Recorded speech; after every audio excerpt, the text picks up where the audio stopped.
This is such a wonderful place to come to. It feels like family. Every time I come here, I go home totally energized and ready to do battle with whatever comes next. And battles we all know that. There's a quote Albert Einstein said one time back. He said, with fame, I become more and more stupid, which of course is a very common phenomenon. And I always thought, what did he mean by that? Until I got pepper sprayed and famous or infamous. All of a sudden now, I am not with it. I can't do the research I used to do. I go out there and I have to really work at the issues because my time is not my own. Excuse me. But I'm enjoying what I'm doing. I'm enjoying meeting people, and especially I like to come home here where I've been coming to for a long time. So this is like home and family, and thank you for coming. We have our work cut out for you. The issues are so overwhelming that every day is a new thing jumping up at us that we have to solve. If it's not the atomic problems, it's the coal trains, the fracking, the elections, when we have very few choices and very limited.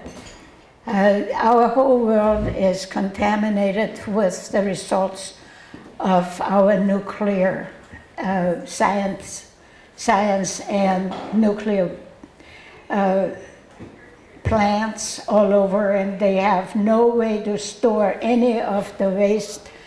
And when you talk to your legislature and find out if they have a plan, they will tell you, we just don't have the money to do away or to store all the hazardous waste that we produce, not for only weapons, but also for energy.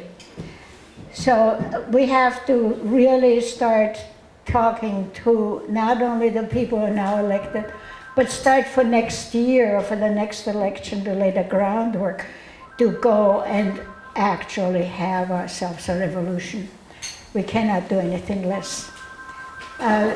We have, for years, so many people have gone out and have told people how bad the nuclear problems are.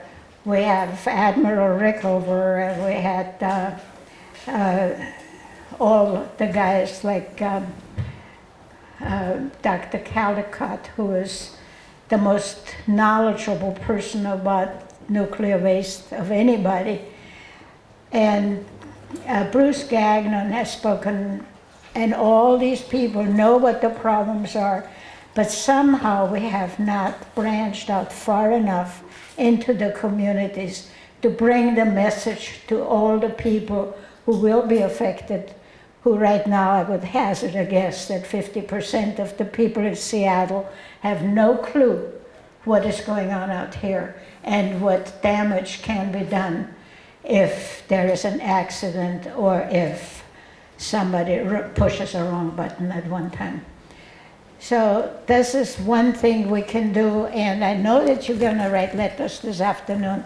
So I want to read you a letter I wrote, because they want to know, they want to make a national monument for Hanford, Oak Ridge, and Los Alamos. And so I wrote to the Advisory Committee on Historic Preservation, and this is the letter I wrote to them, and I think many people should write to them and also demand that this monument really brings the true picture of what nuclear waste is all about. Here is what I wrote.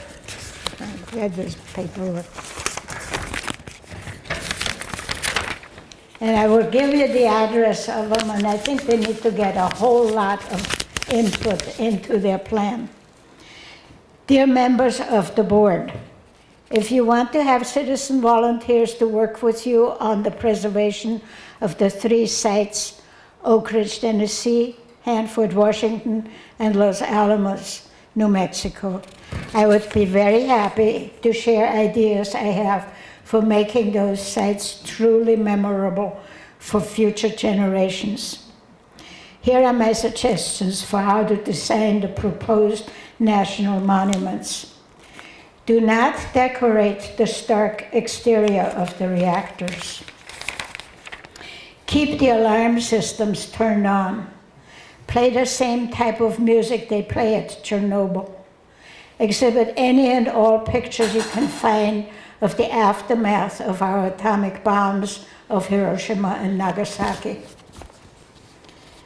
Exhibit any and all pictures and stories from the Chernobyl disaster and the fallout consequences all over Europe. Exhibit the pictures and stories of the accidents like what they had at 3 Mile Island and others. Decorate the walls with charts showing the actual cost of nuclear energy and weapon systems as compared to conventional methods of generating energy or providing weapon systems. These monuments have to be truthful, just as the memorials in Auschwitz, Buchenwald, or the Holocaust Memorial are truthful. Only if the public really comes face to face with the deadly impact our nuclear strategy has had globally, might we be able to grow beyond relying on nuclear weapons and energy.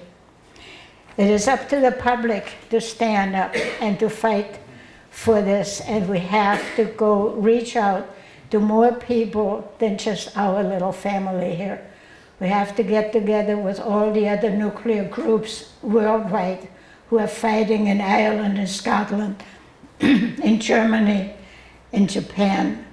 And only if we can all unite can we really make a difference in this world. And now that I've been very serious, some people asked me to tell them how I come to this fork in my road. I grew up in Austria during the war. I listened to Radio Free America, I listened to Radio Free Europe, I listened to the Armed Forces Radio, and I always heard the propaganda, and I heard it from both sides. I heard it from the German side, which, of course, there's only one newspaper, and that was run by Goebbels. So that all the news in the media were the same. And I also heard the other side, how America was winning and how America was going to help us if we just stand up against Hitler. I've since then figured out that the truth was somewhere in the middle. But you didn't hear it, and we didn't hear it. And we have to make sure that people like Mike and the other people who bring the news of what is going on every day on our computers, that we keep them alive and working for us, and that we make the news accessible to all the people who really need to hear what we're doing here. Now, it's not all been just terrible news in my life. I've had a lot of fun. Some of the stuff I've been doing kind of backfired. But in the meantime, even some of the bad things that happened, like the pepper spray, people said to me, "Oh my goodness, that is terrible." I said, "No," because right after I got the pepper spray, I said to the 2 guys who helped me, I said, "We did it. We got ourselves on the map." And I laughed. And they said, "Boy, that's wonderful. I'm so glad you're not feeling sick or something." And that's what we need to do. We need to keep a little sense of humor when all this goes on. Like when I see those cops standing with their bicycles, every time we stand, Women in Black, on our Thursday vigil, they usually stand there, and I don't know why they would guard us. We're all so dangerous. But I like to smile at them. And that's the best revenge. And so the other day, they detailed 3 people for a whole hour to stand across the street from us and guard us from 5 to 6. And when we left, they left. And I finally walked over and I said, it's a great use of your resources. And so those are the things that are kind of fun when you do them. And some of the things, like, I don't know if you've seen the shell fail thing, where I got sprayed again. And I think the reason I got chosen for that role was I had experience. So I got sprayed with Pepsi Cola all over the place by a shell rigging rig. And that one immediately went haywire too. So it's fun when people call you up and say, would you come with us? We're doing a Yes Man program on drilling in the Arctic. Those things, I would have never thought I'd be anywhere near that. So anyway, the thing that I really want you to write or tell everybody is, each one, teach one.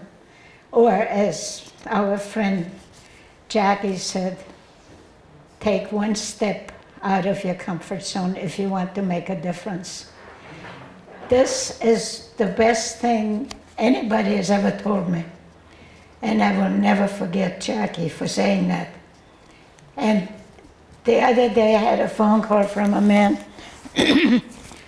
who was one of the negotiators when the Occupy Seattle people lived up at the Seattle Central Community College, and they asked him to go in and negotiate with the college to let the students stay for over the weekend.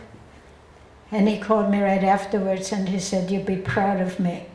I did 5 steps out of my comfort zone. So that's something everybody can do. And people should need to be shy, because when you speak out, it's amazing how everybody responds. On the buses, people ask me, what are you doing now? And I have my button on, whatever button I'm doing that day. And I always get somebody asking me, and then pretty soon they want to know whom we were supposed to vote for. And Wednesday morning in my building, our community asked me to come down and tell them whom to vote for, and they all came with their ballots. And they all filled the ballots out the way I asked them to.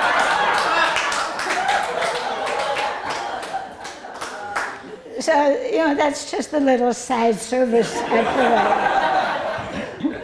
Now, I always preface my political education with, I'm not perfect, and I've helped people get elected who afterwards I thought, what in the world happened here?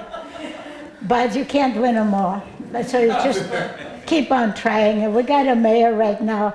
I would like to go to small claims court and get my money back. But I need a good lawyer to tell me whether I can do that or not. But I think that would be one of the good things to do, that's if we all went up and asked for our money back. And I want to now close this, because you've got other things to do, with a great quote from Hyman Rickover. I think the human race is going to wreck itself, and it is important that we get control of this horrible force and try to eliminate it. I do not believe that nuclear power is worth it if it creates radiation. Admiral Hyman Rickover. Truer words were never spoken. Thank you very much for your attention.